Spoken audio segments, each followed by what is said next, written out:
Hello, I'm Retz Reeves. I'm a partner at Islamorada Investment Management and also our international portfolio manager and accredited wealth management advisor. That's what all those little initials mean after my name. If you actually look for CFA.org, you'll find that it's Cat Fanciers Association rather than Chartered Financial Analyst. And actually AWMA.org will turn out to be Air Water Management Association, which is based in Pittsburgh, which is where I'm from, but it actually means Accredited Wealth Management Advisor. This is a slide that I include in almost all of our presentations, and it still is viable. Why invest internationally?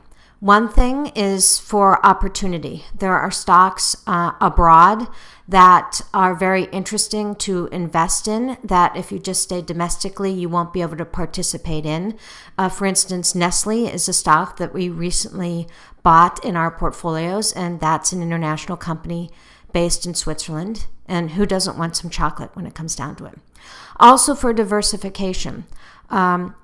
By that, by having more securities in the portfolio that behave differently than perhaps U.S. securities because they're in different parts of their economic cycle, it can help reduce the risk of a portfolio while hopefully helping to increase the opportunity for return. And finally, they also act as a hedging mechanism, which is similar to diversification. Since these stocks are trading in different currencies, they can help hedge your investments in your U.S. investments by being in a different currency that might behave differently than the U.S. dollar. We have three main international offerings portfolios. Frigate and Treasure Harbor are both ADR portfolios, which stands for American Depository Receipts. So U.S. investors can buy stocks in these portfolios without having to actually do foreign exchange and invest abroad. Frigate is our capital appreciation portfolio, and the main criteria I look for selecting for stocks for Frigate is the relative PE, or price to earnings. So we're looking for stocks that are undervalued based on a price to their earnings basis. Treasure Harbor, I also use a value approach, but the main focus of Treasure Harbor is for income.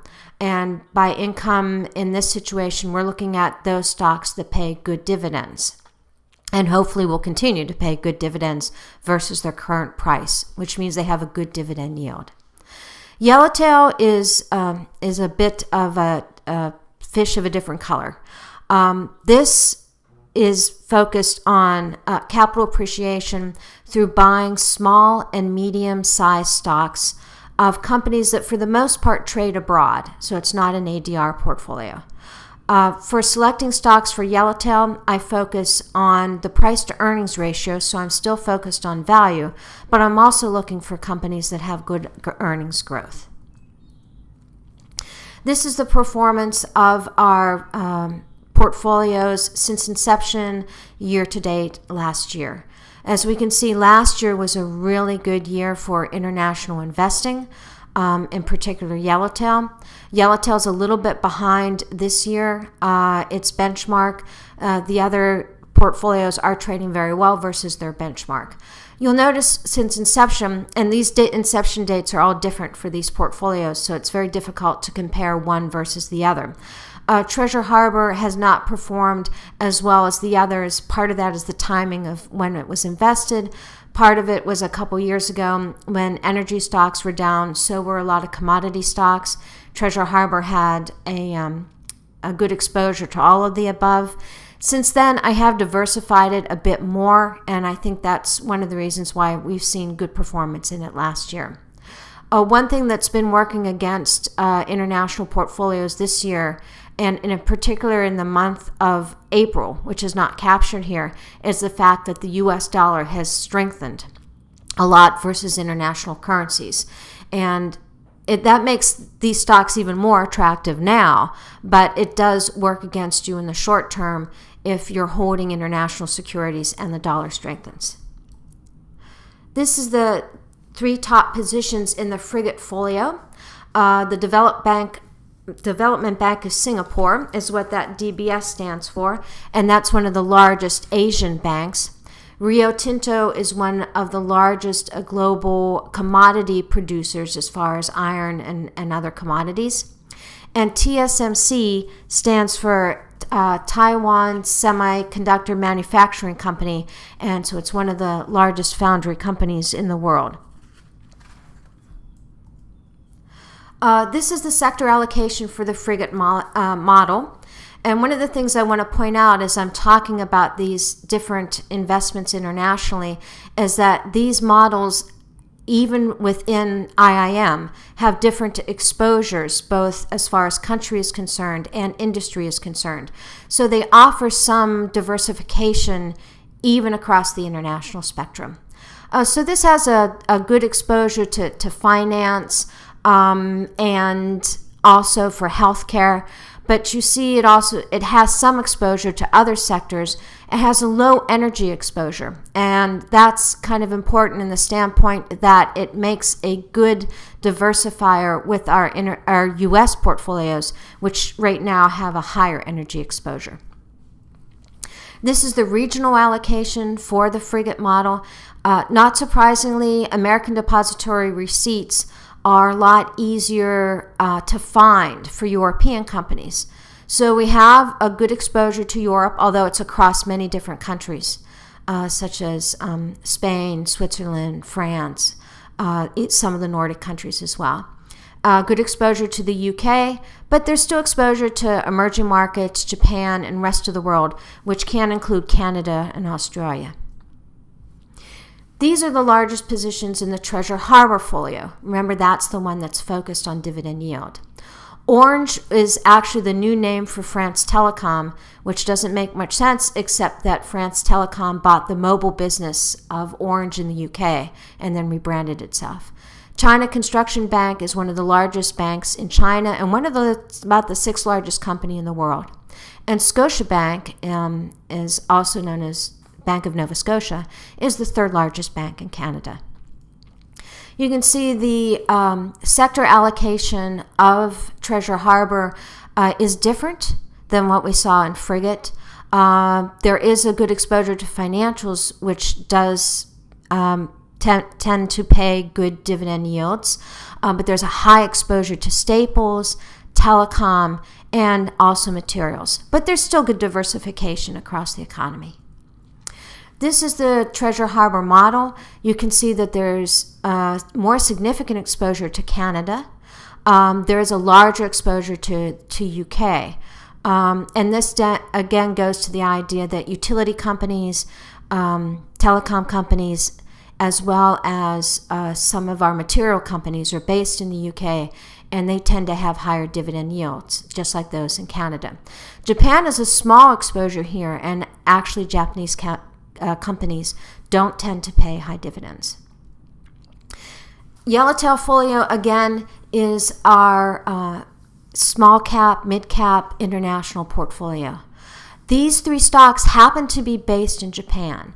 Part of the reason for that is that there are high lot sizes in Japan, which means you have to buy at least 100 shares. So typically a position in a Japanese security is going to be by default, at least initially, between 3 and 5%. Nishirei is a food service company based in Japan and also offers cold storage. Mamiya Mitsumi makes ball bearings and other electronic components. That doesn't seem exciting until if you looked inside a motor and you realize how many components go into a computer or a motor, you realize how valuable a company like this can be. AGC is actually Asahi Glass company, and it's the largest glass company in the world. This is the country allocation in Yellowtail, and if you notice, it is a fish of a different color. France, I broke this down into country just to give you a little bit more insight. France is 21% of the portfolio, and Switzerland is 20%. That's partially because I like chocolate and wine. But see how much Japan is a very significant part of this portfolio. So once again, it gives you good diversification, not just with our U.S. portfolios, but also with our other domestic portfolios. By the way, I recently did a quarterly report online. It's available on our blog spot on our website page. And I also did a deep dive recently into the yellowtail itself.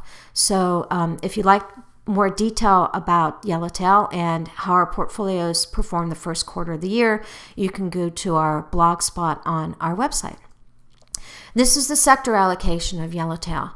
Notice it's got a high exposure to industrial companies. That's a large catchphrase. But I think it's important to note that industrial companies are an important part of the small mid-cap arena in both Europe and within Japan. And we hope these small caps become larger caps over time and help give us good performance. That's the portfolio review for our international portfolios, but definitely write or give a call and I'll be glad to go into more detail if you need it. Now I'd just like to talk a little bit about the outlook for the international markets and why we still think that it's attractive on a valuation basis to invest internationally. This is a chart that shows the PE ratios of the various markets, and as you can see, both developed markets and emerging markets have a lower price to earnings ratio, which is why we find them relatively attractive now. Developed market equities have had still a good performance, and that's nice to see. But again, we think that with the valuations being attractive, that they can show us good performance also in the future. And this points out again how attractive the developed market, that's what DM stands for, valuations are versus their history. This is the emerging market recent equities performance. We do have emerging market exposure in most of our international folios. They have also done very well, which is a good reason to consider emerging markets as part of your international investments. But also the valuations in emerging markets are very attractive if you look on a price-earnings ratio versus prospective valuations and their historical average. And this just goes to show that the valuations are attractive because the earnings have actually improved in the emerging market space. So we think that there's a lot of traction in international investing right now and hope that you consider that for your portfolios. Thank you.